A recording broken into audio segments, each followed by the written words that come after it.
कितने हजारों एकड़ जमीन हर साल कट जाते हैं। ये सारे दुखद पहलू है जिसको सुरेंद्र विवेक ने आत्मसात किया है, उसको देखा है।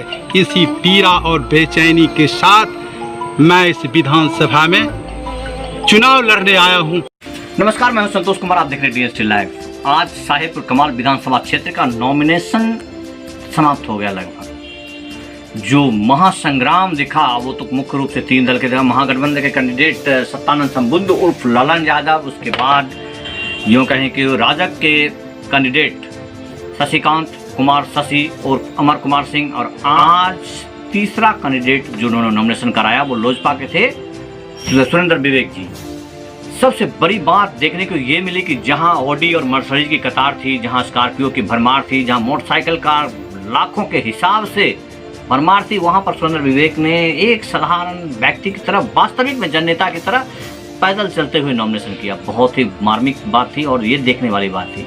ऐसा महसूस हुआ कि कोई जननायक या जननेता चल रहा है और उनके जो दल हैं उस दल के ऊपर वैसे भी कहा जाता है कि वो दलित का दल है, दबे कुचलों का दल है, तो साफ तौर पर दिखा। अब देखें, इन भीड़ को खुद महसूस करेंगे क्या, कहाँ, कैसे हुआ।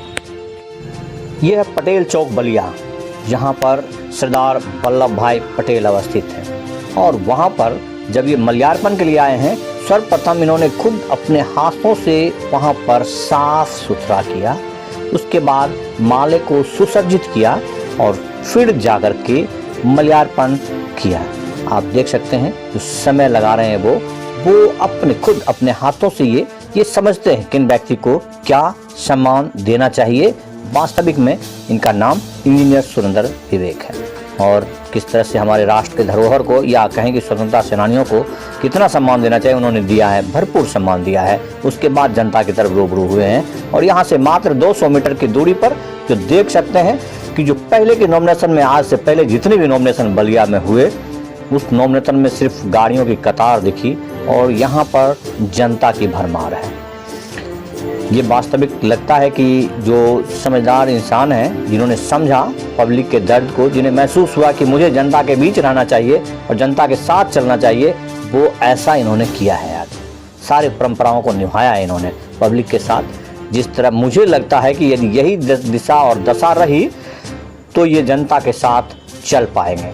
वर्तमान में भी जो लहर देखी जा रही है, उस लहर में अब लग रहा है कि ये बहुत अव्वल पोजीशन में आ गए हैं। आज के हालात देकर वैसे इनको टिकट जो मिला है वो समझिए कि एक ऐसे दल से टिकट मिला है कि जो ज़मीनी स्तर के ही लोग हैं, दलित हैं वो, और महादलितों का एक संग्रह है लोक जनशक्ति पार्टी। उनसे ऐसे लोगों को मिला जो वर्तमान में ज़मीनी स्तर से जुड़े रहे। चुनाव हारने के बाद ये देख रहे हैं, आप देख सकते हैं कि सब के सब, यहाँ तक कि साइकिल सवार नहीं है कोई। और पिछले 2-3 जो नॉमिनेशन हुए उसमें जो हालात रही वो सिर्फ बलिया बाजार में गाड़ियों की कतार दिखी, ऑडी मर्सिडीज की भरमार दिखी। बड़े बड़े लोगों ने लोगों को खूब चिढ़ाया। और यहाँ जिस आदमी के पास है, ऐसा नहीं है विवेक जी के पास ऐसी व्यवस्था नहीं है, लेकिन वास्तविक में वो जनता के दर्द को समझते हैं और जनता के साथ चलना पारता। आप देख सकते हैं ये वो लोग हैं, मुझे लगता है कि वो अकेले अब ये पहुँच गए हैं अम्बेडकर पार्क में, जहाँ भीमराव अम्बेडकर जी की प्रतिमा है और वहाँ किसी व्यवस्था की वजह से ताला नहीं खुल पाया। वैसे ये बहुत बड़ी दुर्व्यवस्था है। कुछ लोग चाहते हैं या कर रहे हैं, उनको अपना जागीर बना करके रख रहे हैं। वैसे ऐसे लोगों को चाहिए कि वो ऐसे मंदिरों को अपने घर में बनाए, सार्वजनिक स्तर पर बना करके। और ये जो व्यवस्था है ये दुर्भाग्यपूर्ण व्यवस्था। फिर भी जो संविधान के जो चाहने वाले हैं, जो उन्हें अपना मानते हैं, जो संविधान की धारा को समझते हैं, वो लोग सम्मान देते रहेंगे और देते आ रहे हैं। ये ब्लॉक परिसर है और जहाँ पर आप देख रहे हैं कि वो यहाँ से मात्र 1 से 1.5 किलोमीटर पर उनका घर है और वहाँ से अकेले चले और ये एक सिंगल चलकर ऐसी एक कारवां बन गई है। आप देख सकते हैं जहाँ से अब ये इन्होंने नॉमिनेशन करके वापस आ रहे हैं।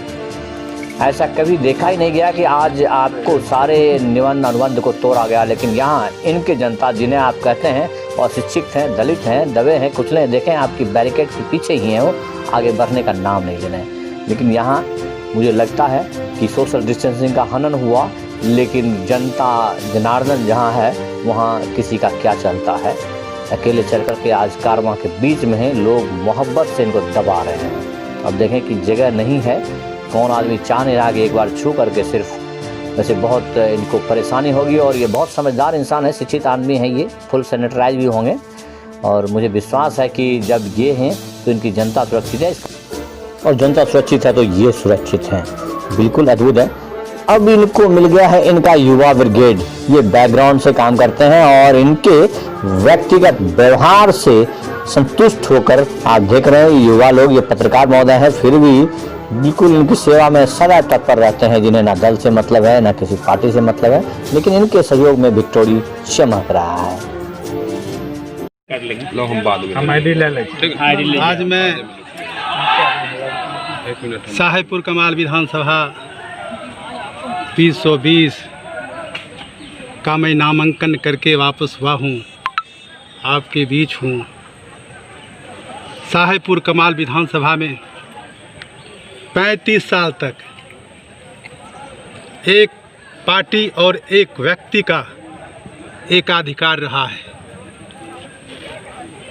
और बेगूसराय ज़िले में अगर सबसे अधिक चर्चा होती है जो सबसे पिछड़ा साहेबपुर कमाल विधानसभा कौन है, तो लोग कहते हैं साहेबपुर कमाल विधानसभा। कितनी दुखद बात है जो 15 साल तक इस विधानसभा साहेबपुर कमाल विधानसभा में कैबिनेट मंत्री के रूप में उन्होंने बिहार सरकार में अपनी शोभा बढ़ाई है, पर दुर्भाग्य है जो साहेबपुर कमाल विधानसभा के क्षेत्र में किसी क्षेत्र में विकास नहीं हुआ है। मैं लोगों से अपील करता हूं, जो आपने 35 साल तक एक व्यक्ति एक दल का अपने अधिकार दिया, प्रतिनिधित्व का, मैं आप लोगों से अपील करता हूं जो 35 साल के बदले सुरेंद्र विवेक को केवल 5 साल का एक बार आप मौका दें। ये सुरेंद्र विवेक साहेबपुर कमाल विधानसभा पर जो पिछड़ेपन का जो कलंक है, उस कलंक को मिटाए। कार्यकर्ताओं को, बिहार वासियों को, दलित पिछड़ों गरीबों की आज आंसू है, आज पीड़ा है, आज उनकी कमी खल रही है। लेकिन बिहार की जनता, साहेबपुर कमाल की जनता इस व्यथा को, इस पीड़ा से पीड़ित है। इसलिए लोक जनशक्ति पार्टी के राष्ट्रीय अध्यक्ष आदरणीय चिराग पासवान के लिए बिहार की पूरी जनता उनके साथ है। क्षेत्र में साहेबपुर कमाल विधानसभा का विकास हुआ ही नहीं है। चाहे आप शिक्षा के क्षेत्रों में ले लें, एक डिग्री कॉलेज नहीं है। चाहे आप सिंचाई के क्षेत्रों में ले लें तो सरकारी नलकूप कहीं का नहीं है। आप रोड के मामले में ले लें तो आज भी कई दर्जनों रोड टूटे पड़े हैं। आज हर साल आंशिक रूप से और पूर्णतः 6 पंचायत इसके हैं जहां कटाव से पीड़ित है, जो बाढ़ पीड़ित है। कितनी पीड़ा है, कितने हजारों एकड़ जमीन हर साल कट जाते हैं। ये सारे दुखद पहलू है जिसको सुरेंद्र विवेक ने आत्मसात किया है, उसको देखा है। इसी पीड़ा और बेचैनी के साथ मैं इस विधानसभा में चुनाव लड़ने आया हूं। जनता के यहाँ की साहेबपुर कमाल विधानसभा की जनता की आवाज़ पर मैं आज नामांकन किया हूं, और मेरे राष्ट्रीय अध्यक्ष आदरणीय चिराग पासवान जी ने मुझ पर भरोसा किया है। उनको भी मैं विश्वास दिलाता हूं जो मैं पार्टी यहाँ से आपकी जीतेगी, और आपके हाथों को, यहाँ की जनता आपके हाथों को मजबूत करेगी, साहेबपुर कमाल की जनता। ठीक है।